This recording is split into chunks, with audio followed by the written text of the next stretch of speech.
persona que está aquí, que está con un corazón predispuesto, Padre, a aprender más de ti, Padre. Te entrego la vida a Pablito, Señor, que seas tú hablando mediante su vida, mediante su boca, Padre, que salga conocimiento tuyo, Señor, y no conocimiento humano. En el nombre de Jesús, bendice, Señor, este estudio, Señor. En el nombre de Jesús, amén. Amén. Bien, dando una pequeña introducción de lo que hemos visto la anterior vez, dando una pequeñña introducción, hemos visto el contexto literario gramatical. Dentro de este contexto literario gramatical, analizamos ciertas áreas, ¿no? Vimos las diferencias entre las oraciones, párrafos y discursos, cómo identificar oraciones, párrafos o discursos. Dimos ciertas pautas en cada una de ellas. Si no se acuerdan, lo hicimos en 2 clases. Seguramente, al igual que este tema, lo vamos a hacer en 2 clases. El contexto histórico-cultural. Si se dan cuenta, son 2 tipos de contextos.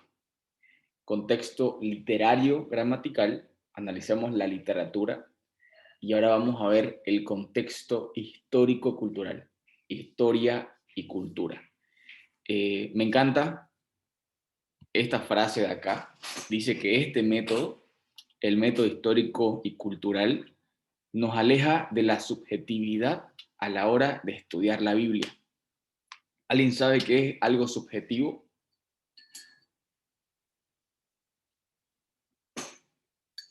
¿Quién sabe qué es algo subjetivo? La subjetividad alude a la opinión de algo, pero... ¿Más a los sentimientos? Exacto, va más a los sentimientos ligado a un tema en específico. Sin embargo, cuando hablamos de algo subjetivo, nos referimos a la opinión que yo tengo sobre algo, pero es una opinión propia, independiente del objeto al que yo estoy observando. Cuando yo hablo de que algo es objetivo, la objetividad alude obviamente a lo que el objeto se refiere sin importar la opinión que yo dé. Entonces, este método nos aleja de la subjetividad, o sea, nos aleja, en otras palabras, lo que este método nos ayuda es a evitar que haya muchos pensamientos sobre un solo texto. La típica, para mí significa esto, para Sandrita esto otro, para Rodrigo esto otro, y así, ¿no? Y al final la Biblia tiene 2000 significados. Entonces, no, sabemos de que tiene un solo significado, varias aplicaciones. Entonces, por eso es que dice, la segunda no es lo que queremos decir nosotros, sino lo que está escrito. Eh, Vamos a ver estos 5 puntos. El autor del libro, receptores del libro, contexto situacional, geografía y otros factores culturales. Oye, Eso es lo que vamos a ver Pablito. hoy. ¿Sí? No sé si soy yo, pero tipo, sale toda tu pantalla y chiquitito el PDF, va, o sea, el Word. Ahora lo ves mejor. No, o sea, el punto es que estás Es que compartiendo estás toda la compartiendo, pantalla. ajá, estás compartiendo toda la pantalla. Ahora. Deja, deja de compartir pantalla. ¿Ya? Ahora voy a compartir pantalla, pero Solo poner. selecciona el doc. Ujú. Cuando te aparezca Share Screen, Ya, tienes razón. Aquí yo estaba compartiendo todo. Ajá. y sí, la Ya. Pucha, que íbamos a ver tu copy y todo. me patea, pues. No, en realidad se los quería mostrar todo el documento. Obviamente no les voy a ir mostrando todo para que no se distraigan. Va a estar así un poco grande. Ya sabemos, les di una tarea la anterior miércoles, era de aprenderse el orden de los libros de la Biblia, los 66 libros, ponerlos en orden. Entonces, hablando sobre el autor del libro, ¿alguien me puede decir quién es el autor del libro ¿De qué libro? de la Biblia? Cada libro tiene un autor. ¿Ya? Jesús, pues, ese es el autor de toda la Biblia. No, Jesús no Ya, es el pues, autor de la pero Biblia. no, cada libro tiene un autor. ¿Ya? Y eso está inspirado, basado en lo que el Espíritu Santo puso en la vida de cada uno de esos autores. Ya. Ahora, vos decime quién escribió Mateo y yo te voy a decir, ok, Mateo lo escribió tal. ¿Quién escribió Mateo? Este, no dice claro. Ah, segura que no dice. Sí, yo me acuerdo que no dice claro. Ya. Se lo voy a poner de esta forma. Daniela, suponete que yo tengo una corteja y yo sé que vos escribís bonito, Ya, entonces yo te pido a vos que me escribas una carta para esa chica.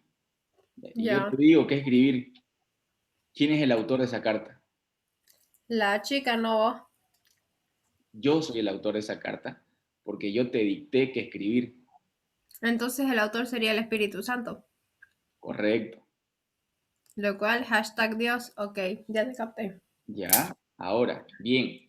Ahora, podemos verlos desde dos puntos de vista, obviamente, ¿no? Cada libro tiene su autor, un autor con un conocimiento de la época, un autor con personalidad, un autor característico dentro de los demás autores y personajes en la Biblia, y obviamente tenemos a un autor principal que es el Espíritu Santo, que inspiró a aquellas personas en un momento específico de sus vidas para escribir. Me encanta esta declaración de Chicago sobre la inerrancia de la Biblia. Obviamente es mucho más larga, yo la leí, saqué unos cuantos puntos de ahí, léanla. Dice el artículo 1, afirmamos que las Santas Escrituras deben ser recibidas como la absoluta palabra de Dios. Negamos que las Escrituras reciban su autoridad de la Iglesia, de la tradición o de cualquier otra fuente humana. Artículo 11. Afirmamos que las Escrituras, habiendo sido divinamente inspiradas, son infalibles, de modo que nunca nos podrán engañar y son verdaderas y fiables en todo lo referente a los asuntos que trata. Esto es clave. Artículo 12. Afirmamos que la Biblia es inerrable en su totalidad y está libre de falsedades, fraudes o engaños. Artículo 13. Afirmamos que el uso de la palabra inerrabilidad es correcto como término teológico para referirnos a la completa veracidad de las Escrituras. Artículo 14. Afirmamos la unidad y consistencia intrínseca de las Escrituras. Eso se los dejo para que ustedes ya lo lean después. Vamos a seguir avanzando. Como otro punto, voy a cortar esto. Bueno, tenemos como autor supremo al Espíritu Santo. Nosotros tenemos que defender de que la Biblia no tiene errores y tampoco se equivoca. Eh, por este versículo, hay muchos versículos que resaltan, pero la boca de Jehová ha dicho. Creo que este es uno de los versículos clave y uno de mis favoritos cuando hablo sobre temas así. Y quiero que nosotros veamos cinco argumentos en contra de la inerrancia. ¿Ya? Ahora, yo creo que la Biblia es inerrante. Yo creo que la Biblia no se equivoca, no tiene errores, es infalible. Sin embargo, hubo un reverendo en el 2017 que publicó este artículo, se los voy a pasar el link después, en una prensa, en un artículo, un post, un blog, y le puso cuestión de respeto. Y él utiliza 5 argumentos para atacar esta doctrina, que yo quiero que a la luz de esos argumentos nosotros los respondamos. Son estos 5 argumentos. Primer argumento, lo que este reverendo dice: las escrituras nunca hacen ostentación de infalibilidad en todos los campos del saber. Sandrita, ¿le entendés ese punto? ¿Qué? Como que nunca te hace pensar que está errando, ¿me entendés? Como que no te da opción de pensar que es tan malo. Exacto, exacto. Punto 2, atribuir inerrancia a un objeto de hechura humana como la Biblia contribuye a la fabricación de un ídolo. Eso está claro. Punto 3, los abanderados de la inerrancia bíblica ostentan demasiadas veces una completa ignorancia sobre la composición de las escrituras, sus estilos y sus características intrínsecas. 4. La pretensión de una Biblia inerrante e infalible en todos sus estilos y sus características intrínsecas. Perdón.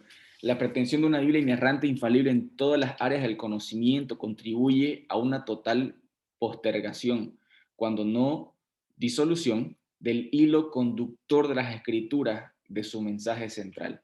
En las primeras dos clases hablábamos de que de tapa a tapa hay un hilo conductor en la Biblia hablando de un tema en particular, un tema igual, no hay contradicción, ese hilo no se corta, ese hilo no se amarra con otra cosa, hay un hilo conductor que nos traza de tapa a tapa de que todo lo que se está hablando tiene relación. Entonces aquí dice, pretender de que la Biblia no tiene errores y tampoco se equivoca, que en todas las áreas del saber contribuye a postergar ese hilo que conduce y da relación a todo lo que se está hablando. Punto 5. Los heraldos o aquellos estudiados de la inerrancia bíblica se empeñan en dirigir una lamentable cruzada contra autores y movimientos teológicos de nuestra época contemporánea, que tan solo pone sobre el tapete la triste constatación de un total alejamiento de la realidad. Vamos a ir respondiendo. En realidad están, ya los puse aquí para no hacerlos tan largos. Argumento 1. La Biblia no lo sabe todo. ¿Qué opinás vos, Nadia? ¿La Biblia no lo sabe todo o lo sabe todo? En cuanto al argumento del reverendo, No, te hago la pregunta. a O sea, mí, claro, a vos, ¿la Biblia lo sabe todo o no lo sabe todo?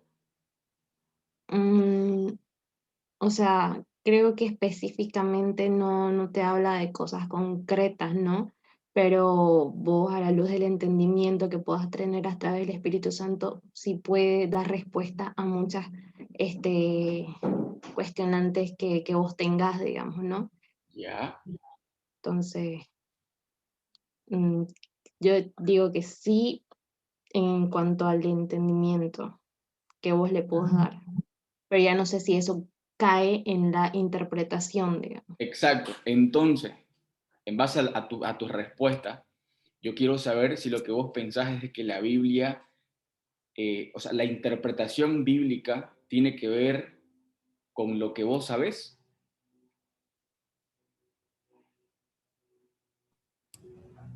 Creo que sí. O sea, Ya, porque si yo no estoy bien fundamentada, creo que puedo darle alguna interpretación malintencionada. ya, ya. A ver, esperemos que Daniela se conecte y va a hacer la misma pregunta. Daniela, una pregunta.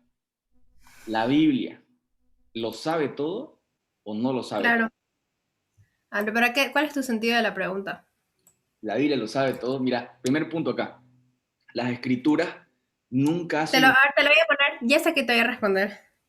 Dios puso todas las cosas que nosotros, Dios puso todas las cosas que Él quiere que nosotros sepamos en la Biblia. Ya, ya. Así que, si vos me decís, está la respuesta a todo, hay muchas cosas, hay muchas preguntas que nos podemos hacer como humanos Exacto, y probablemente no encontremos las respuestas en la Biblia, pero exacto. precisamente es porque Dios no quiso que nosotros sepamos eso porque lo hay irrelevante, digamos. La Biblia no lo sabe todo. ¿Ya? La Biblia no sabe cómo operar un corazón abierto. La Biblia no sabe cómo abrir un cerebro sin que la persona se muera. La Biblia, a eso es lo que me voy, ¿no? Este reverendo, con estos argumentos que él decía, tenía razón. La Biblia no lo sabe todo. La Biblia nunca hace ostentación en lo que dice de aparentar de que lo sabe todo, no se equivoca en las cosas o en nada, digamos, ¿no? Es cierto, pero nosotros, los que enseñamos esta doctrina, no enseñamos de esa forma la doctrina. O sea, nosotros afirmamos es de que cuando las escrituras hablan de cualquier tema, dicen la verdad. Cuando la Biblia habla de un tema en específico, no se equivoca. El ejemplo, la Biblia no es un libro de cosmología, ¿no es cierto? En la Biblia vos no pillás ahí los astros y las estrellas y todo eso, pero cuando la Biblia dice que en el principio creó Dios los cielos y la tierra, está diciendo de que fue Dios quien creó la cosmología, pero no nos habla de cosmología. Entonces, esa es la distinción. Y este primer argumento de este pastor atentando contra la inerrancia de las escrituras, se lo puede responder de esa forma, como lo respondió Daniela. En todos los objetos del saber que habla la Biblia, dice la verdad. Otra forma es de que cuando la Biblia calla, yo callo, ¿cierto? Yo no puedo decir de que la Biblia sabe esto si es que la Biblia no habla de eso. O yo no puedo decir de que la Biblia dice esto otro, pero realmente no lo dice. Pasemos al siguiente punto. ¿Querés decir algo, Dani? Sí, puedo aportar como un ejemplo. Obvio. Algo que tipo es súper común en esta área es que cuando somos cristianos, la gente nos pregunta como que, ay, Rodri, ¿y qué pasa, a ver, con la gente que aborta? ¿O qué pasa con, bueno, no abortar, vamos a ponerlo así, ¿qué pasa con los bebés que mueren antes? ¿Qué pasa con los bebés que mueren sin nacer? Y pucha, uno como cristiano no sabe qué decir, porque en la Biblia no habla al respecto de eso, no nos dice si esos bebés que técnicamente nacen y mueren al instante, se van a ir al infierno o al cielo. Nuestro deber como cristianos está no inventarnos escrituras, no decir, ay, en tal versículo dice que se van a ir al cielo, dice que se van a ir al infierno porque no fueron bautizados. No sé, o sea, podríamos sacar 1000 teorías sobre eso. Lo Exacto. que sí, lo importante es decir, ok, en la Biblia no habla al respecto de eso, así que el Señor no nos dijo específicamente eso, pero ahí, si me decías a mí mi pregunta sobre eso, diría, pucha, pero en mi opinión personal, conforme a lo que yo conozco a mi Dios, yo puedo opinar esto, pero eso no sería como que lo más bíblico, pero ya, digamos, pero en esa pregunta, digamos, ¿está No, bien o no? está excelente, porque a la luz de principios bíblicos, a la luz de los valores y principios bíblicos, nosotros damos respuesta. Si no, ¿cómo vamos a ministrar? Como el noviazgo, digamos. El noviazgo en ninguna parte de la Biblia nos dice, ok, Pablo, vas a Exacto. tener 3 meses de oración con tu sierva y después de eso vas a poder recién salir conmigo. No nos habla al respecto. Pero nuestra iglesia ha sacado valores conforme a lo que dice la palabra. Exacto, exacto. Pasemos al siguiente punto. La inerrancia produce ídolos, según este pastor. Respondiendo a este argumento, obviamente decimos que, o sea, decir que algo es inerrante no implica que estemos convirtiendo en ese documento o en esta Biblia como si fuera un ídolo y decir, ah, pucha, no, que esto no se equivoca nunca y nada más, digamos, ¿no? No, esto es lo que decía un pastor. Algunos de mis alumnos sacan 10 en sus exámenes, entonces son exámenes inerrantes, son exámenes sin errores. ¿Por qué? Porque sacaron 100, digamos. Entonces, de alguna forma, el profesor que califica con un 100 a su alumno que no se ha equivocado está produciendo un ídolo. Por supuesto que no. Entonces, nosotros, perdón, me llegó un correo. Ya. Los inerrantistas, nosotros creemos de que la Biblia no tiene errores, no adoramos a la Biblia solamente por ser un libro, ¿no? Sino que adoramos al Dios de la Biblia que no se equivoca. Entonces, hasta la fecha, yo nunca, realmente nunca he conocido a alguien que ore a la Biblia, sino que ore a Dios. Hay otra frase que dice, una Biblia cerrada no tiene poder, una Biblia abierta tampoco tiene poder, sino que es hasta que la lees. Entonces aquí podemos hablar de muchísimas cosas, pero la inerrancia no produce ídolos. Nosotros sí reverenciamos la Biblia porque la Biblia es la palabra de Dios. Entonces, en términos un poco más, sí, Dani.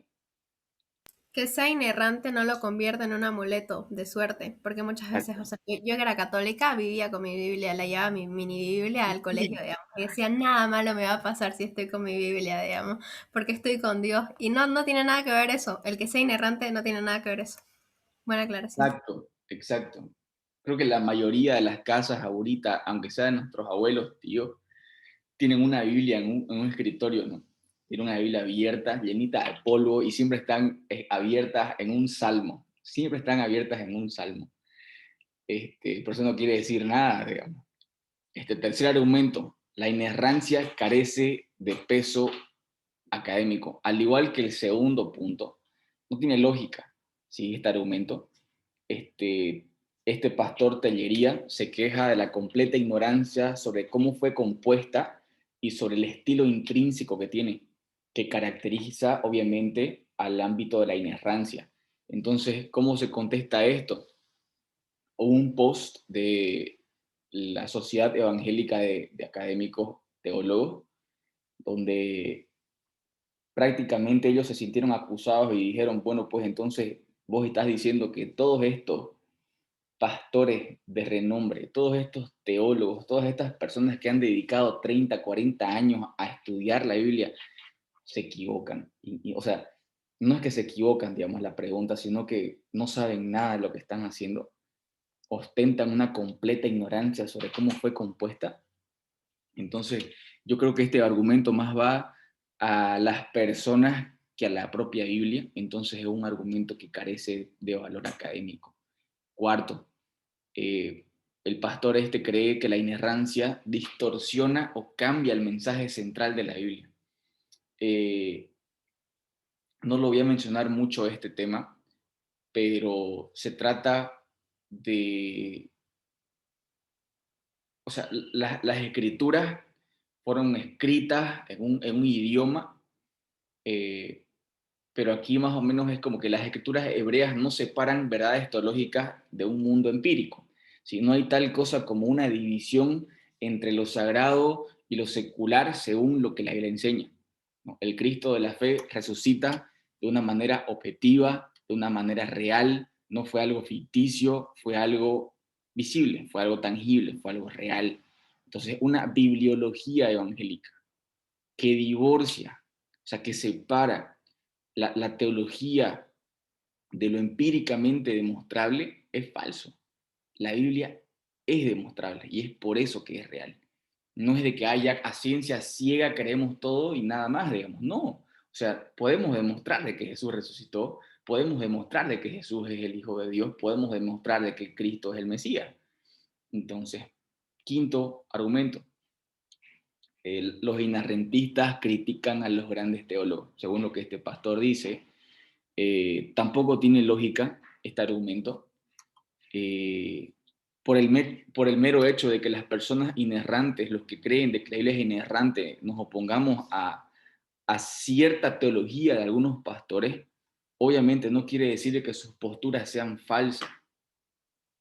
Yo conozco personas, pastores de mucho renombre, que creen que la teología de MacArthur, de John Piper, de R.C. Sproul son falsos, ¿no? Y viceversa, obviamente, y viceversa. Pero hasta no demostrar lo contrario, entonces obviamente no podemos sacar argumentos. Y hasta ahorita no se han encontrado ciertos argumentos reales o tangibles, visibles. Entonces, un ejemplo, un maestro dice 2 más 2 es 5. Obviamente un alumno levanta su mano y le dice, profe, usted está equivocado. El alumno no está equivocado por dudar de lo que su maestro dice. ¿Ok? Eso quiero que quede claro. El alumno no está en error por dudar de lo dicho por su maestro. El alumno lleva a la lógica, porque lo que él sabe de una forma crítica, él responde y dice, a ver, según lo que yo creo, según la lógica, según la verdad, 2 más 2 no es 5. Y esta misma regla se aplica a todo lo demás. Entonces, los inarrentistas, nosotros, creemos en el principio protestante de la sola escritura. Y sometemos todas las cosas que aprendemos, sometemos todas las cosas que escuchamos, nosotros sometemos toda prédica, todo discurso que vayamos a escuchar a la luz de lo que la Biblia dice. Por eso es que la luz es el centro. Como conclusión decimos de que a los principios, el primero confunde categorías de lo que se está hablando. El segundo argumento es una falacia lógica, podemos responderla de una manera lógica. El tercer argumento es una acusación sin fundamento. El cuarto se basa en presuponer algo, o sea, es algo antibíblico, la presuposición. Y el quinto es otra falacia que no viene al caso.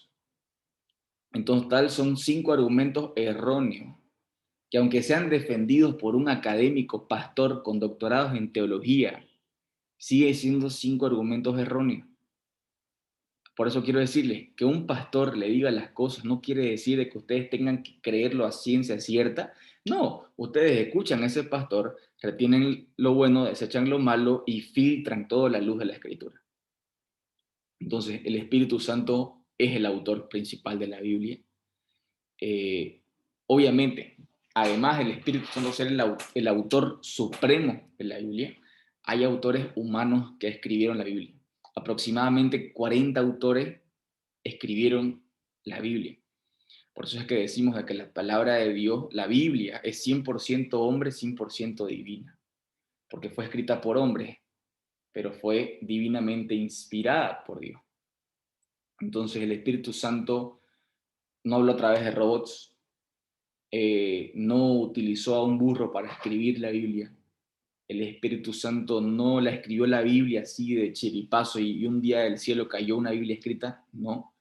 La escribió a través de personas con características particulares de cada uno, con formas de hablar distintas, con personalidades muy diferentes. Algunos eran con profesiones incluso diferentes. Por eso es de que Pablo no escribe como Pedro, Mateo escribe de una forma muy diferente a cómo escribe Jeremías.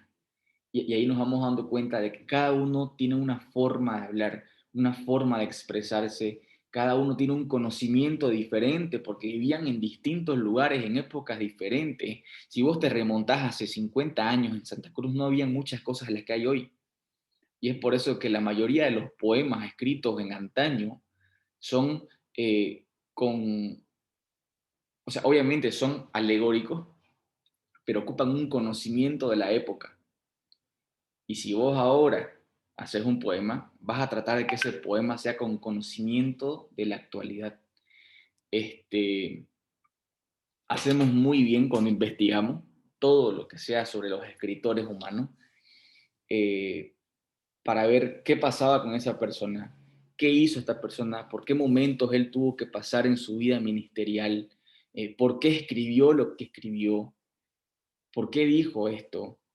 Y obviamente hay que entender aquí sobre los contextos, ¿no? Hay que entender al autor, a los receptores, el contexto situacional que ellos estaban teniendo para apreciar lo que se quería decir. Un ejemplo, el ejemplo que está aquí.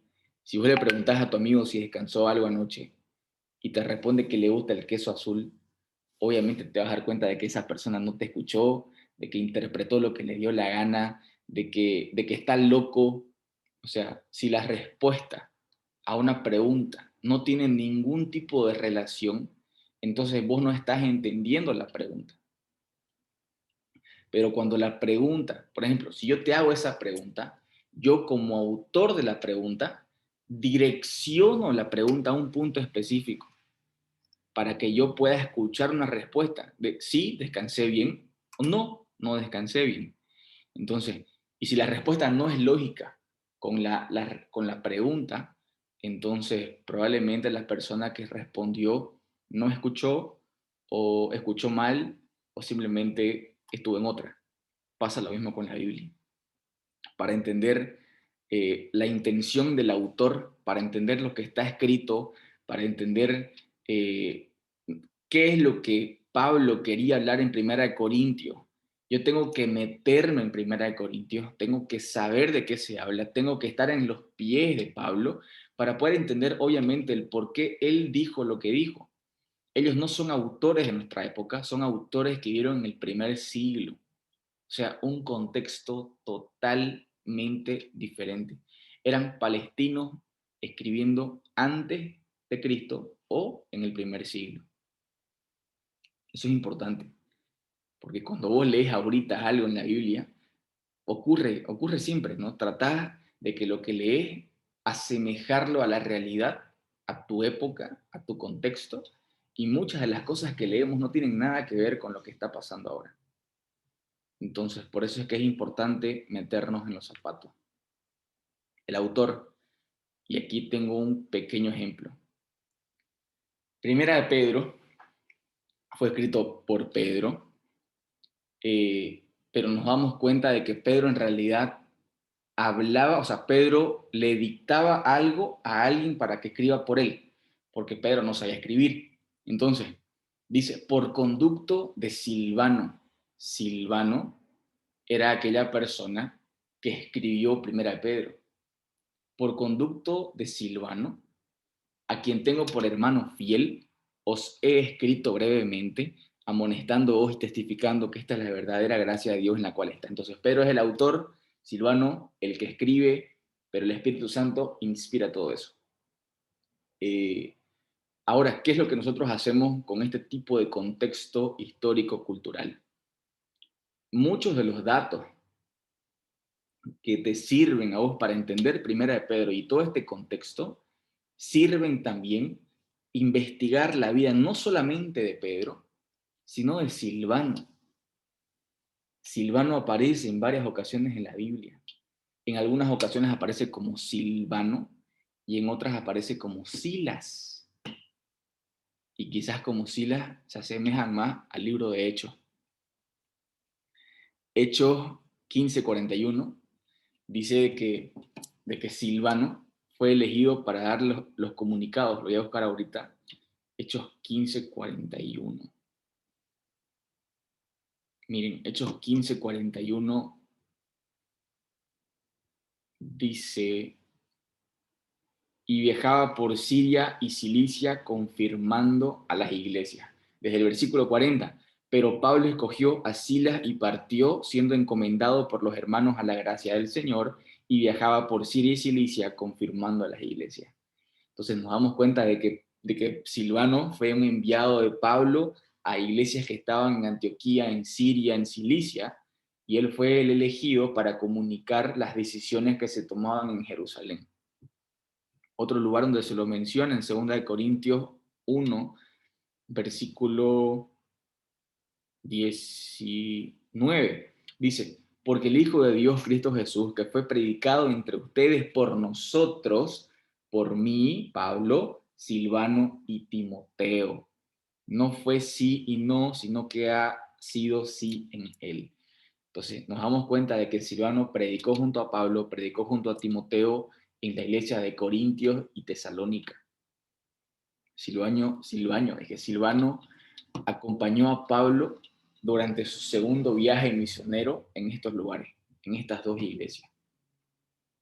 En Hechos 16, de quien se habla cuando Pablo está preso, ¿se acuerdan? Pablo está preso en Hechos 16 y le predican, ¿no? Le predican al guardia porque las puertas se abren y todo eso. Estaba Pablo y Silas en Filipo, preso. Entonces nos vamos dando cuenta de esos pequeños detalles a la luz de haber estudiado el contexto histórico-cultural. Nos metemos en los zapatos de las personas. Por eso es que no es nada raro entender el por qué Silvano estaba con Pedro. Datos de Pedro. Pedro, pescador de Galilea. Simón, hijo de Jonás. No Jonás el que se come la ballena, otro Jonás. Sabemos de que era Simón. Jesús lo llama por Pedro. Pedro es el que niega 3 veces a Jesús. Obviamente fue restaurado, fue levantado, fue perdonado, fue amado. Estuvo dentro de los líderes en Jerusalén, al igual que Silvano. Obviamente, quizás lo conoció ahí. La Biblia no nos dice dónde lo conoció exactamente, pero sabemos de que estuvo ahí. Otros datos sobre la vida de Pedro. Pedro fue reprendido públicamente por Pablo por haberse creído, no creído mejor que los demás, pero por haberse creído mejor que los creyentes gentiles, ¿no? Obviamente, ¿por qué? Porque su creencia y lo que él decía y creía y hacía era muy diferente. Entonces ponía de cierta forma contra la espada y la pared el evangelio que se predicaba y Pablo lo reprende delante de todo. Según el historiador, no está exactamente en la Biblia en los años, pero según un historiador muy famoso, sabemos de que Pedro fue crucificado boca abajo en los días de Nerón entre los años 65 y 66. Y todos estos datos y muchos otros datos más que no dije, sirven para entender un poco más los libros de Pedro. Eh, todos los autores son judíos, menos Lucas. Lucas era un doctor gentil. Entonces nosotros cuando vamos leyendo, somos capaces de entender por qué Pedro usa en Primera de Pedro ciertas imágenes cargadas de ideas del Antiguo Testamento. Obviamente, porque Pedro le habla a un contexto judío, conocedor del Antiguo Testamento. Entonces Pedro se adecúa a la época y les predica de esa forma. Entonces estos datos, estos ejemplos nos sirven para entender el por qué Pedro decía lo que decía, obviamente inspirado por el Espíritu Santo, ¿no? Un factor clave aquí es de que ustedes se van a dar cuenta cuando lean en Lucas que aparece Pedro, cuando lean en Juan que aparece Pedro, y después lean Primera de Pedro, van a ver a un Pedro totalmente cambiado, totalmente restaurado, totalmente renovado, puesto en sus cabales, predicando con denuedo, pero se van a dar cuenta de que Primera de Pedro fue escrito muchos años después, pero las cosas que él decía, las decía porque había vivido bastante. O sea, ya tenía una experiencia y es por eso que él en Primera de Pedro dice tal cosa. Y eso le da respaldo a lo que él en un momento pasó y a su vida que fue transformada. Receptores. Además de tener un libro con un autor, el autor siempre escribe a alguien, una carta siempre es entregada a alguien. El fin de que un discurso sea dicho es que alguien lo escuche, un público. En los tiempos de la Biblia, obviamente autores, destinatarios, receptores. En el caso de Pablo, Pablo les escribe a las iglesias. En el caso de Pedro, Pedro le escribe igual a las iglesias, en un contexto judío. En el caso de Juan, Juan nos escribe a nosotros, a los discípulos. Entonces, en cuanto a Primera de Pedro, los receptores eran creyentes gentiles. Mira aquí, Primera de Pedro 1:1, dice, Pedro, apóstol de Jesús, a los expatriados de la dispersión en el Ponto, Galacia, Capadocia, Asia y Bitinia. Pedro le escribe a 5 zonas geográficas. Pedro le escribe a 5 iglesias. 5 iglesias que históricamente los reportes y documentos nos muestran de que eran lugares que estaban bajo el poder del Imperio Romano. Entonces, sabemos de que el Imperio Romano fue uno de los mayores perseguidores de la iglesia cristiana, de la iglesia primitiva, y por tanto, el fin de los libros en los que Pedro escribe a estas iglesias es con el fin de motivarlos, de levantarlos, de darles ánimo. Y esas pequeñas cositas nos sirven a nosotros para que cuando tengas que ministrar, vos a la persona le digas, dependiendo de lo que está pasando, pucha, lee Primera Pedro, lee Primera Juan, o lee Juan, porque voy a tener una noción de quién es el autor, a quién le escribe el autor y por qué sucesos ellos pasaron. Entonces, esto te da una noción panorámica de las cosas. Primera de Pedro se divide Evangelio, santificación, sumisión, persecución y exhortaciones finales. Primera de Pedro, como les decía, es una epístola, una carta con un tono consolador, tiene mucha esperanza, promesas que después de que sufras, después de que toda esta persecución, hay una recompensa, vas a ser glorificado. Pero Gálatas es una carta diferente. Primera Pedro y Gálatas son cartas totalmente diferentes. ¿Por qué? Porque los Gálatas no estaban siendo perseguidos por el Imperio Romano. Los Gálatas estaban dejando de creer en el Evangelio. Estaban apostatando. Ellos estaban volviendo a sus raíces judías estaban volviendo a creer de que eran salvos por la justificación de la ley, no solamente en Jesús. Entonces, muchas de las cosas que Pedro dice con Pablo en Gálatas tiene que ver con un tono de exhortación muy diferente al tono de consuelo y motivación que vemos en Primera de Pedro. Entonces, y por eso es que Pablo tiene un tono mucho más agresivo, mucho más exhortación que Pedro. Es como que vos lees Primera de Pedro y te das cuenta de que Pedro de verdad te está hablando con cariño, pero después lees Gálatas y te das cuenta de que Pablo te está tratando, pero con cariño, digamos. Pero son exhortaciones. Entonces, el contexto determina el tono y la actitud. ¿Sí? Eso que se les quede claro, el contexto, lo voy a resaltar, determina el tono y la actitud.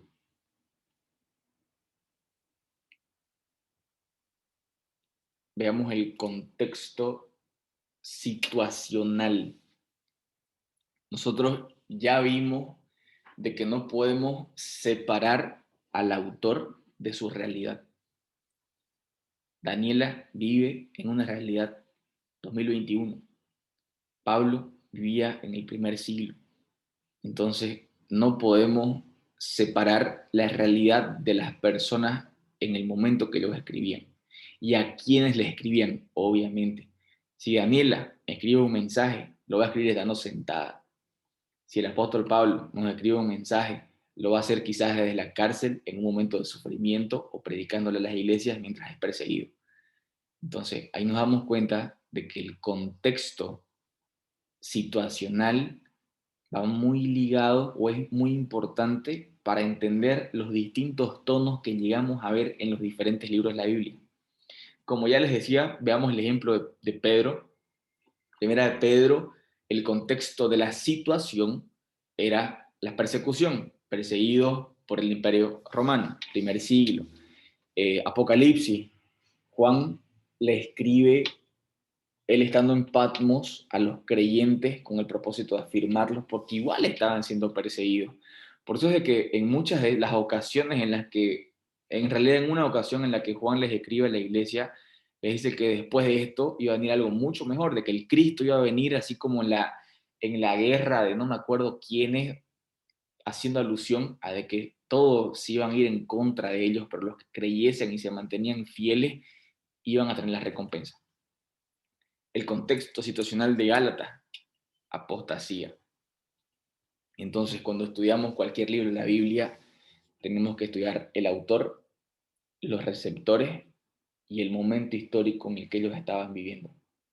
Tres cosas: autor, receptores y el contexto de las personas.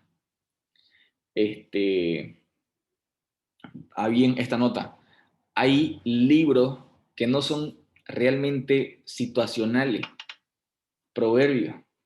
Proverbios habla sobre, no sé, pues dentro de Proverbios vemos verdades, vemos principios, valores, normas de vida que podemos aplicar a muchas situaciones y áreas de nuestra vida. Cantares habla netamente del amor entre un marido y una esposa. Y se van a dar cuenta de que una persona que no conoce sobre este contexto situacional, sobre un contexto histórico-cultural, sobre una literatura y gramática, son personas que hacen alegorías. Por eso es que la hermenéutica es tan importante, porque si no, vos vas a decir que en Cantares hablan de otra cosa, cuando realmente Cantares habla del amor entre un marido y una esposa en sus primeros años de matrimonio como en sus épocas más maduras. Entonces, y son aplicables, obviamente, ¿no?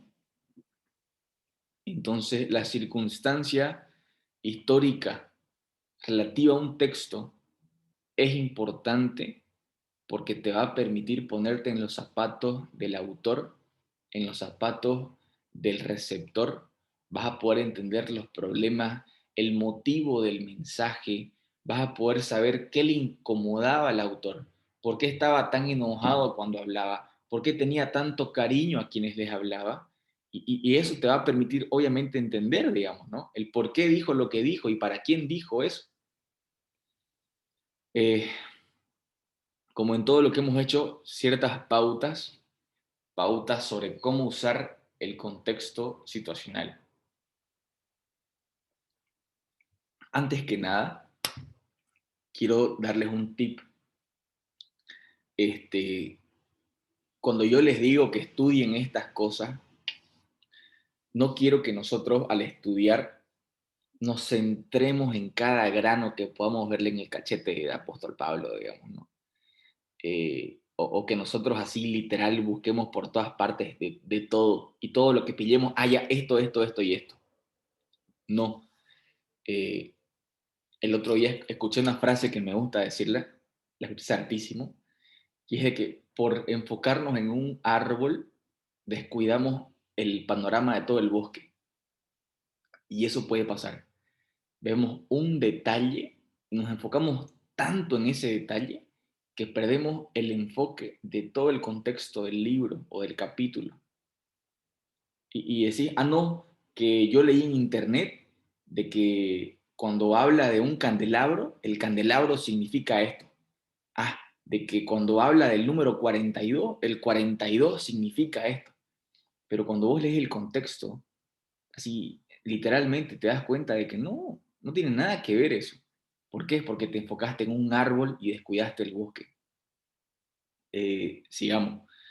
Primer punto, tenés que asegurarte de que el material histórico que estás estudiando aplique al texto. Ejemplo, Evangelios a grandes rasgos y Hechos 1:12 tienen un contexto judío. Esto lo dijimos la primera clase. Nosotros sabemos desde Mateo hasta Hechos 12, todo ese bosquejo, esos capítulos, libros y versículos, tienen que ver con un contexto judío. De Hechos 13 y todas las cartas de Pablo tienen que ver con un contexto gentil, personas que no eran judíos. Por eso es de que Marcos sí, perdón, pero por eso es que Mateo y Juan, por ejemplo, en el libro no se ven obligados a explicar ciertas costumbres, no se ven obligados a decir el porqué de ciertas expresiones, porque obviamente, digamos, el contexto al que ellos les escribían eran personas que entendían de lo que estaba hablando. Sin embargo, cuando leemos Marcos sí explica el porqué de las costumbres judías. Y obviamente Marcos traduce las expresiones en arameo, porque Marcos no le escribe a judíos, sino a los romanos, en un contexto judío. Eso sí. Entonces, cuando no conoces el contexto de las personas, perdón, Dani, tenés una pregunta. Quiero aportar con otro ejemplo, porque cuando a mí me explicaron esto, era como que, o sea, no entiendo por qué, y para que ustedes más o menos lo entiendan más claro, es más o menos esto. Es como que vos le prediques el evangelio a alguien que ya es cristiano y que luego le expliques el evangelio a alguien que no es cristiano. Si vos le hablas de Cristo a un amigo que no conoce a Dios, o le hablas, no sé, ni siquiera hasta de tu religión o hasta de tu cristianismo, vos le vas a explicar, ok, nosotros oramos por esto, nosotros hacemos esto por esto, nosotros obedecemos estos mandamientos por esto. Pero si vos le hablabas, no sé, a alguien de la iglesia, ok, si Rodri le habla a Sandrita sobre cualquier cosa de su cristianismo, no le va a tener que explicar el por qué hace las cosas, porque Rodri va a asumir que ella ya sabe porque es cristiana. Exacto. Entonces, más o menos a eso se basaba. Exactamente. Ese punto queda claro, ¿no? Sí, súper. Esto lo dije varias veces. Pedro predica diferente que Pablo. El apóstol Pablo cuando predica, no menciona versículos del Antiguo Testamento porque el contexto al que él le predicaba no conocía el Antiguo Testamento. Pero el público al que Pedro sí le predicaba sí conocía el Antiguo Testamento.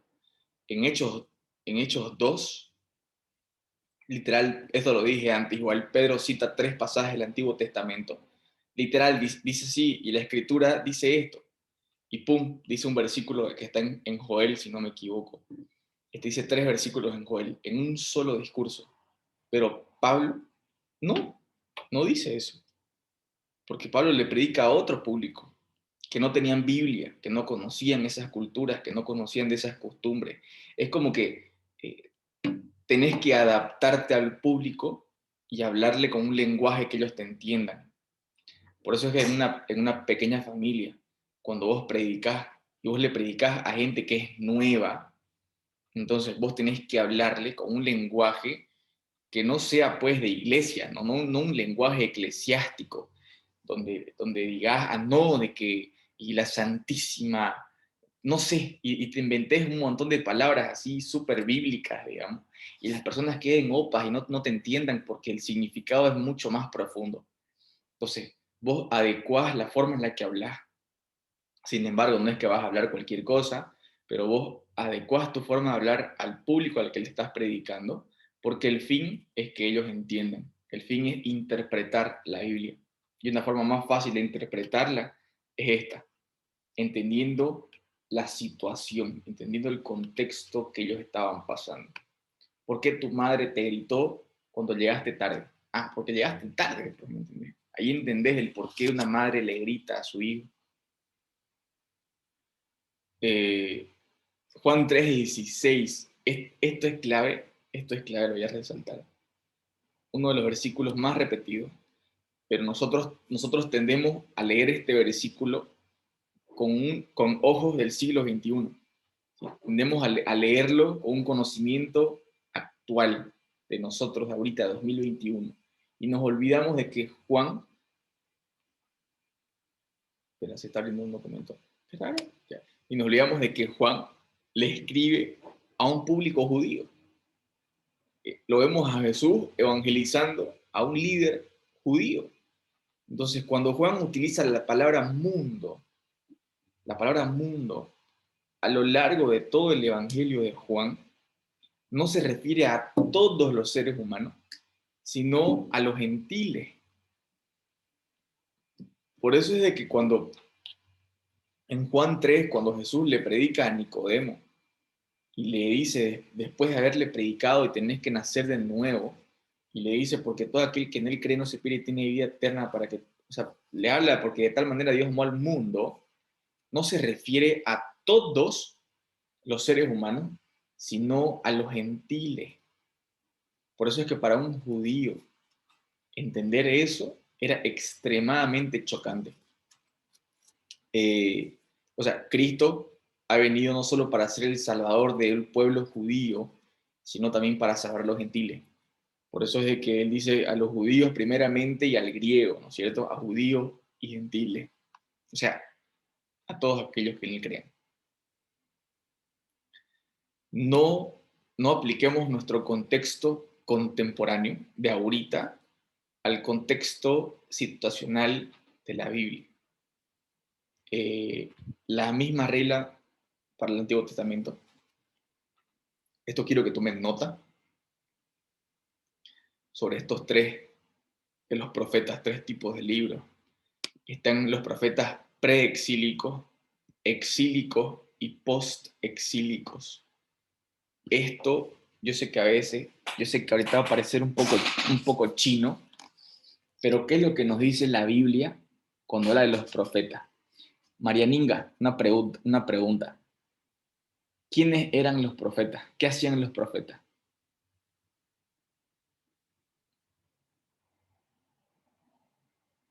Puedes equivocarte. ¿Es a mí? ¿O Sí, hay otra Mariana? no, a vos. Ay, ay, no sé, eran como esponjas de Dios en ese momento. No sé, como que recibían lo que Dios decía y lo decían al pueblo. No sé si Exacto, estoy. exacto. Daniela, ¿querés aportar algo ahí? Ya, ok. Los profetas antes en el Antiguo Testamento, como vivíamos bajo otro pacto, nosotros, o sea, las personas de ese tiempo no tenían como que la bendición de poder tener esa oración o esa conversación que tenemos ahorita con Dios. Entonces, la manera en la que Dios, básicamente se comunicaba con su pueblo era a través de los profetas, ¿right? ¿Right? Pablo, ¿right? Va por ahí, va por ahí. ¡Ay! Entonces, ¿qué es eso, no? Los que traían un mensaje de Dios, pero para adelante, digamos, como futuro. Sí, Pero ahora los profetas no son bíblicos, o sea, los profetas no, porque ya hay otro pacto, estamos viviendo bajo otro pacto, entonces ya no necesitamos esa estructura base que antes ellos necesitaban, porque nosotros tenemos al Espíritu Santo y también tenemos a la Biblia, y la Biblia es como nuestro profeta. ya. Los profetas hablaban en nombre y de parte de Dios a un público con el fin de levantarlos, motivarlos, animarlos y darles las promesas e incluso en algunas situaciones de advertirles. Eh, es muy interesante de que Dios mandó a los profetas para advertirles de lo que iba a venir si es que ellos no hacían lo que tenían que hacer. Más o menos, si vos te haces dioses, otros dioses, va a pasar esto. Y como bien sabemos, pasó eso. Por eso es que hay profetas preexílicos. El pueblo de Israel se hizo otros dioses y Dios, para cumplir lo que él había dicho, Dios manda al rey. ¿Alguien se acuerda a quién mandó?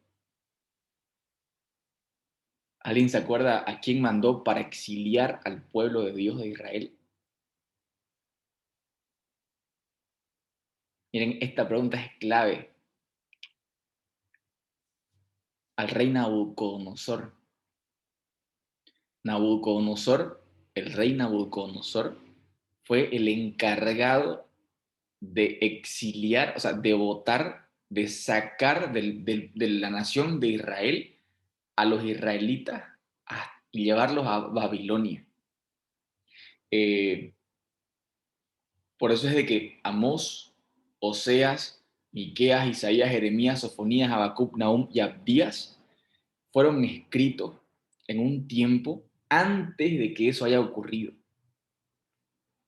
O sea, antes de que ellos hayan sido exiliados, hubieron estos profetas que hablaron y advirtieron sobre eso que iba a ocurrir. Ahora, Daniel y Ezequiel fueron libros escritos durante el exilio de Babilonia. Ellos estuvieron en Babilonia, por eso es que Daniel, vemos un joven Daniel que se mantiene firme en las promesas ante un rey pagano como Nabucodonosor. Daniel es arrojado con los leones, Daniel es puesto con sus otros amigos en una fosa de fuego y no es quemado. Eso ocurre durante el exilio, cuando vino un rey y se hizo rey sobre todos ellos y dijo, bueno, ahora ustedes se van a ir a este otro lado donde van a sufrir, la van a ver gorda toda esta. Y después vemos los profetas post-exílicos. Después del exilio en Babilonia, escriben Zacarías, Ageo y Malaquías. Esto nos sirve ahorita a entender para que al momento de leer uno de estos libros, nosotros los leamos entendiendo de que las promesas escritas en cada uno de esos libros tiene que ver con referencia al exilio que ellos estaban viviendo. Eso es importantísimo entender, porque cuando vos leas Amós, cuando vos leas Oseas, te vas a dar cuenta de que cuando Dios dice que Él iba a hacer un nuevo pacto, cuando Dios dice que Él iba a hacer, ustedes me van a llamar esposo ahora a mí, le dice al pueblo de Oseas, al pueblo de Oseas. Entonces nos damos cuenta que tiene que ver con otro contexto muy diferente a lo que vemos en Daniel y Ezequiel. Así, totalmente diferente. Eso nos sirve ¿para qué? Para que al momento de leer yo no aplique lo que yo conozco de 2021 y yo crea que lo que ellos están hablando es un tiempo que va a venir y a ocurrir recién. No, porque muchas de las cosas que se dicen en los profetas preexílicos se cumplieron en Daniel y Ezequiel. En ese contexto se cumplen. Eso es importante entender. Y esto mismo lo explicamos en el Antiguo Testamento, y lo aplicamos al Nuevo Testamento, en cada uno de sus casos.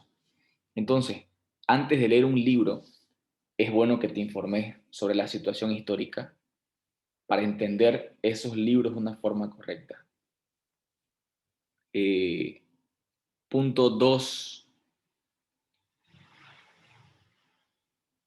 Punto 2. Dejar que el texto bíblico tenga preferencia sobre el trasfondo histórico.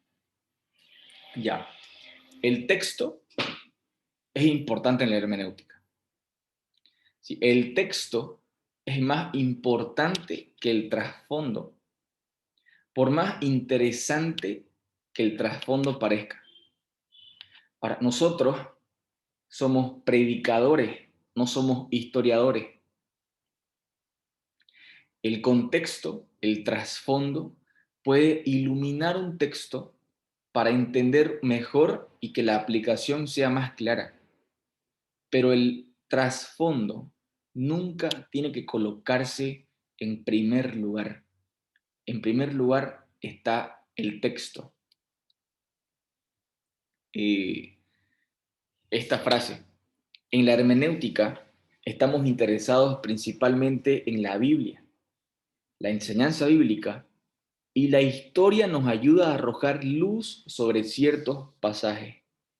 Pero el peligro, si sacrificamos la Biblia y estudiamos solo la historia, acabamos convirtiéndonos en historiadores.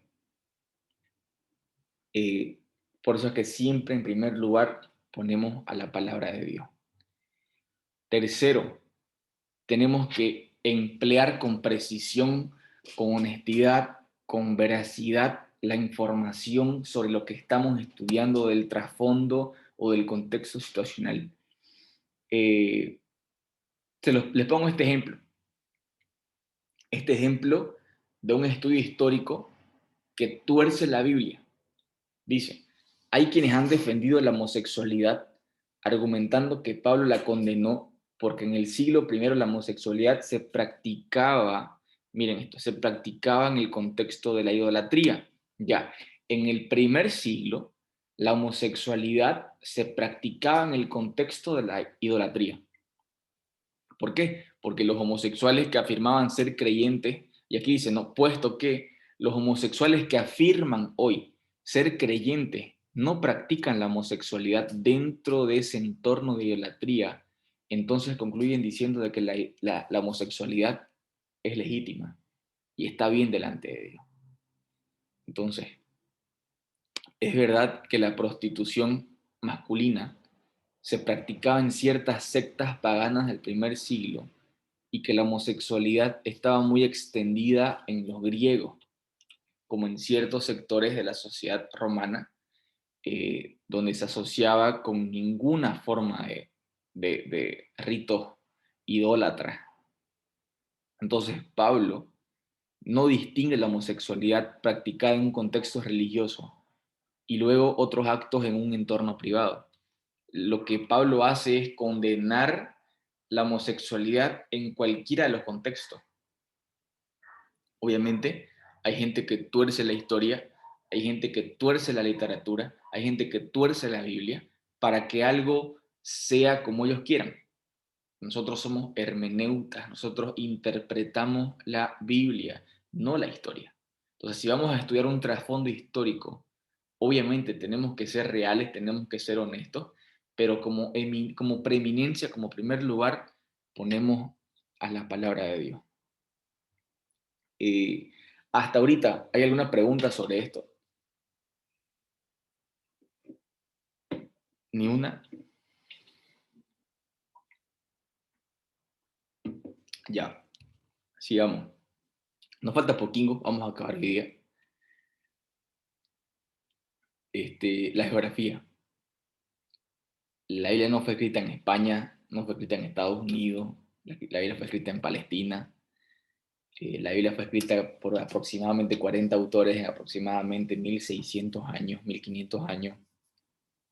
Entonces hay que estudiar esa geografía. Estudiar geografía bíblica. Casi todas las Biblias de estudio tienen mapas al final, donde nos sirve obviamente para entender por qué este tipo estaba aquí, Y esto es importante, les voy a dar un ejemplo bien práctico.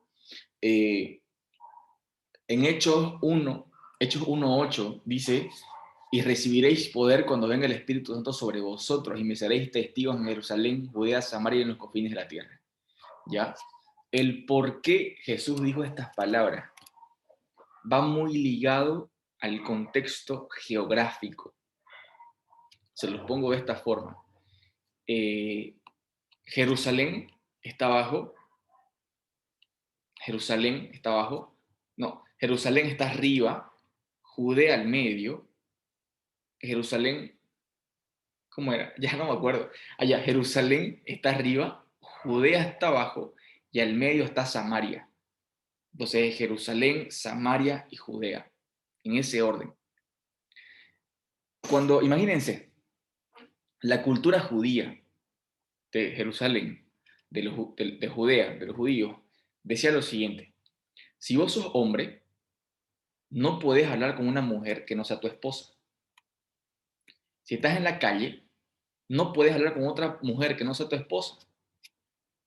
Y decía esto: si vos sos un maestro judío, ni siquiera con tu esposa puedes hablar en la calle.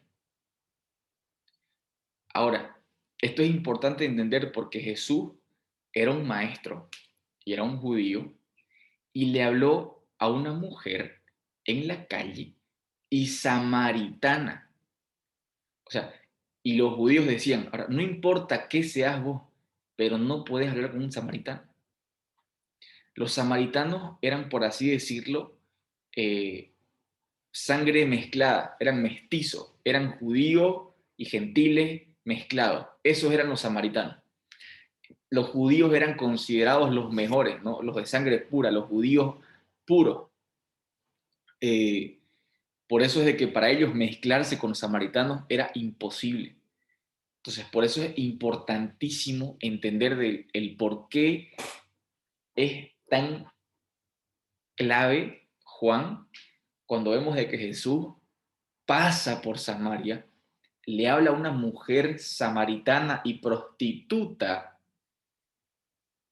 y la mujer cree.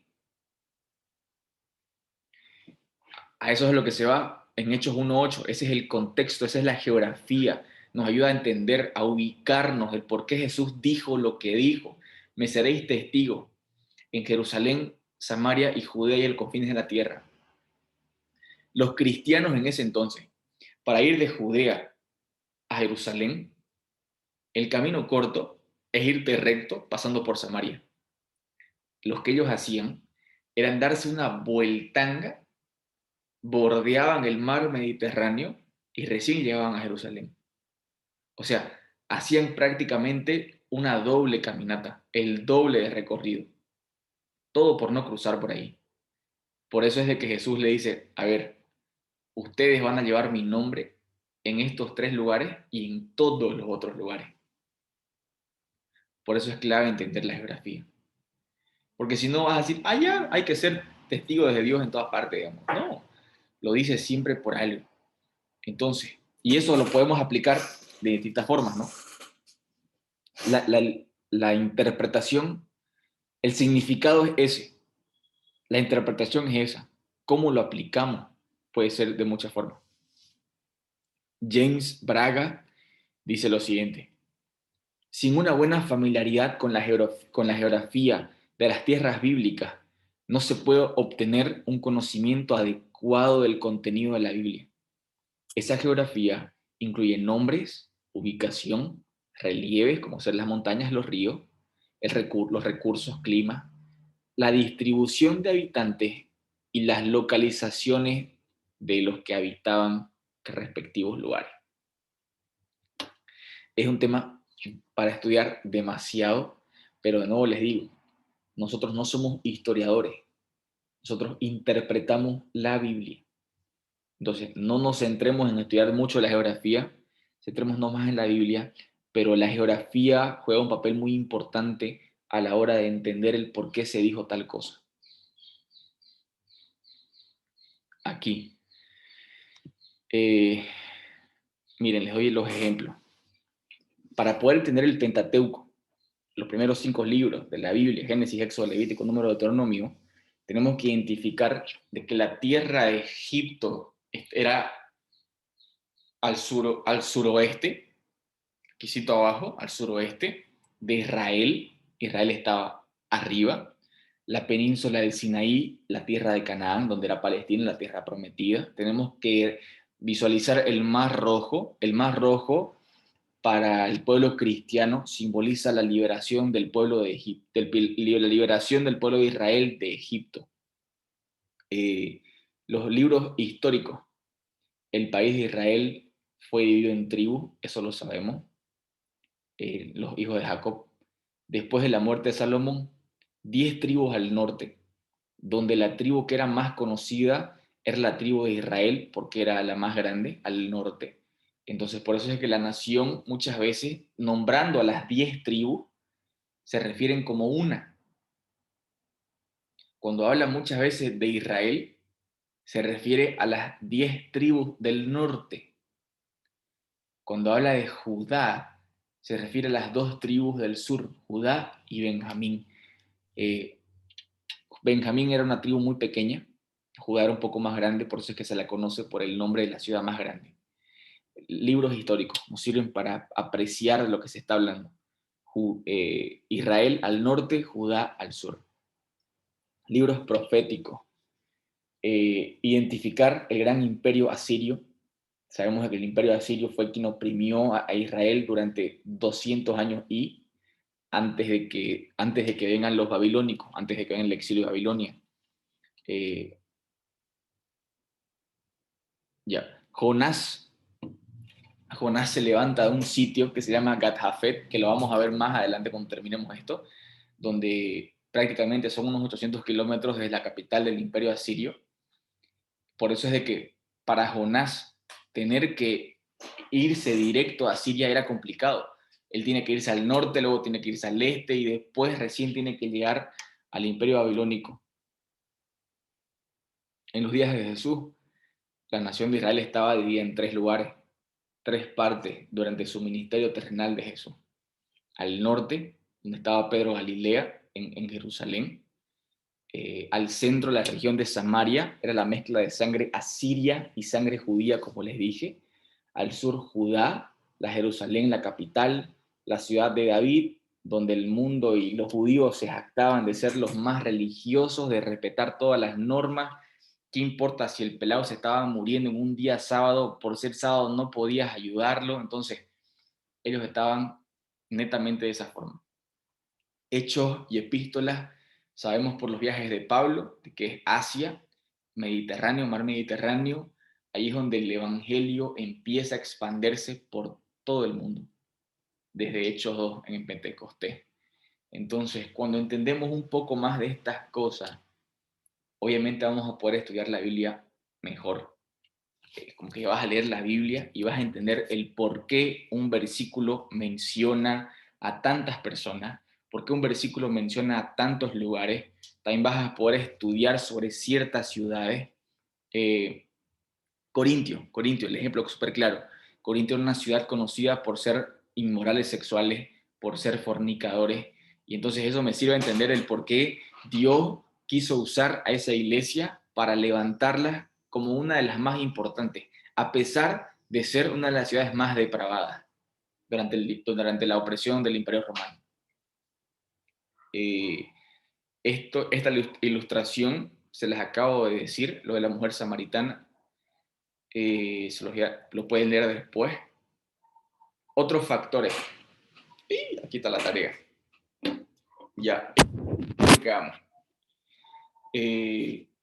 Otros factores culturales, socioeconómicos, políticos y religiosos. Así que prestenme atención acá.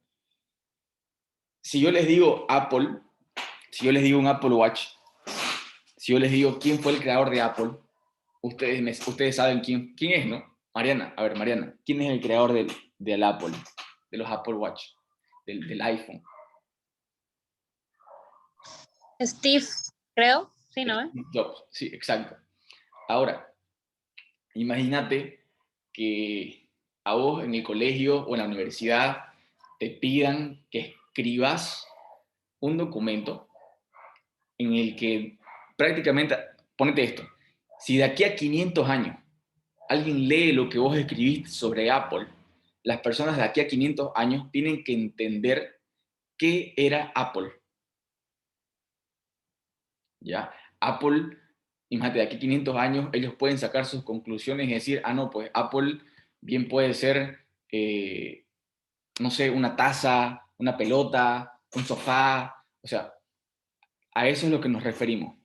¿Ya? Supongamos que Apple deja de existir y de aquí a 5.000 años, unos historiadores del futuro están estudiando sobre nuestra época y encuentran el documento que vos escribiste, y algunos piensan que Apple tiene que ver con la segunda venida de Cristo, otros que es una empresa de comida saludable por la manzana, pero un buen historiador va a investigar al punto en el que se va a dar cuenta de que Apple era una empresa que se encargaba de producir y de fabricar teléfonos, aparatos tecnológicos para facilitar la comunicación.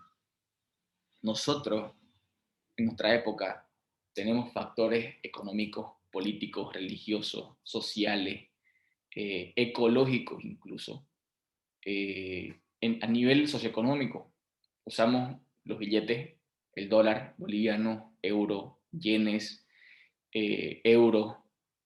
Las potencias económicas, sabemos de que son 5: Reino Unido, Alemania, Japón, Francia, China, Rusia, Japón no es, Francia. Sabemos de que hay potencias económicas, Suecia, Suiza, Singapur, Hong Kong.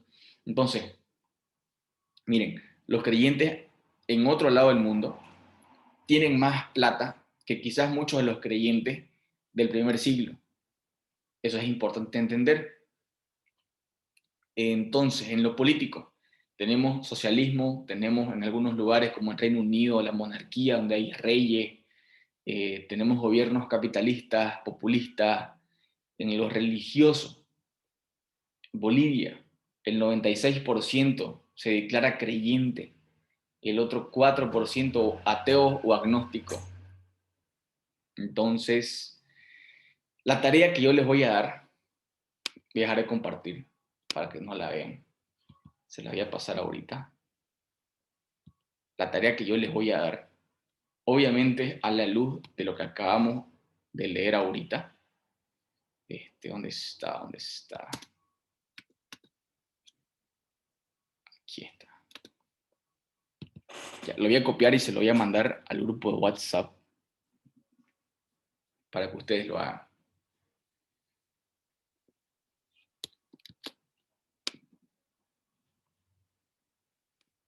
Espérenme, lo estoy compartiendo.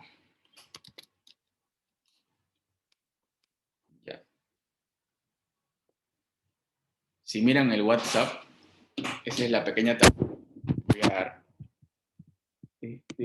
Ustedes tienen la posibilidad de hacerlo en grupo. ¿Ya? Si quieren, háganlo en grupo. Júntense de a 2, de a 3. Mejor si se juntan de a 3.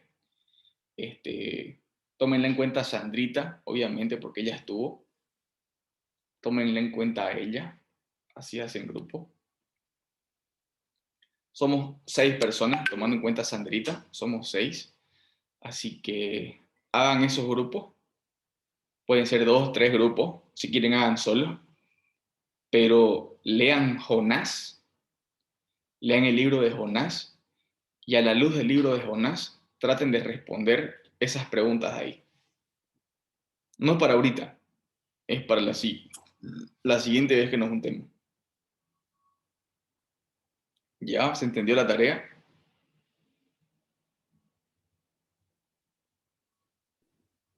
Sí, y podemos usar otros recursos o únicamente la Biblia. Únicamente la Biblia. O como qué otros recursos decís vos. No sé, por ejemplo, Wikipedia. no las he leído, ¿no? Pero ya antes de que termine, quería Internet, saber pues. eso. ¿Cómo? El internet, dije. Claro, sí. Mejor si no. Mejor si no. Porque de nada va a servir que vos tengas internet si te lo va a decir todo, digamos, y vos al final no vas a identificar los puntos que yo quiero que identifiquen.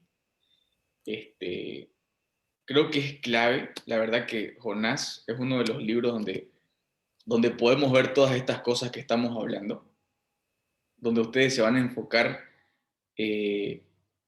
A ver, les voy a dar una ayuda. El medio de transporte marítimo, ¿cuál es?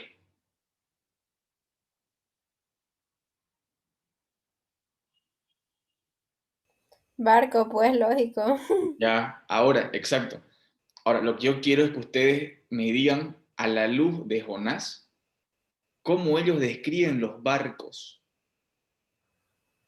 Porque Jonás no te dice, era un barco. Canoa. Jonás Ya te digo. no te dice que era una canoa, ¿me entendés? Te dice que era una embarcación De propulsada. cierto tamaño. No te dice así, pero te dice que era un lugar donde abajo tenía una cubierta donde podías dormir. O sea, te dice de cierta forma, ¿me entiendes? Era una embarcación de cierto tamaño. A eso me voy. ¿Cómo lo describe? Y obviamente, a la luz del contexto de ello, ahora sí sabemos de que es un barco, digamos. Perfecto, no te preocupéis. Todo claro, todo 100 puntos. Gracias, Pablito. Always a good teacher. Súper, súper chicas, súper chicos. No sé si tienen alguna pregunta los demás. Mari, Borsi, Oveja Amada. No, ninguna. Los demás. ¿Me entendieron o no me entendieron? Todo claro. Excelente. Bien, terminamos así. Dani, ¿querés orar para terminar, porfa? Amen. Ok. Padre amado, te doy gracias por este tiempo, Padre. Te doy gracias por la vida de Pablo, Padre. Que sé que sos vos el que lo capacita, Padre. Que sé que sos vos el que le da todas las herramientas para poder enseñarnos, Padre. Te doy gracias por este tiempo. Te doy gracias porque realmente al menos estamos todos acá sanos, Padre. Te pido por el momento difícil que todos estamos pasando. Te pido por la vida de Alexandra, Padre, que es una hermana que está pasando un tiempo de dificultad. Te doy gracias una vez más por este tiempo. En el nombre de Jesús. Amén. Amén. Amén, chicos. Bien, nos vemos el próximo miércoles. No se olviden su tareita. Y nada, Nos vemos, gente. me escriben cualquier cosa. Adiós. Bendiciones. Chao, chao, chao. Chao, gracias. Gracias. Chao, gracias, Pablito. Chao, chao.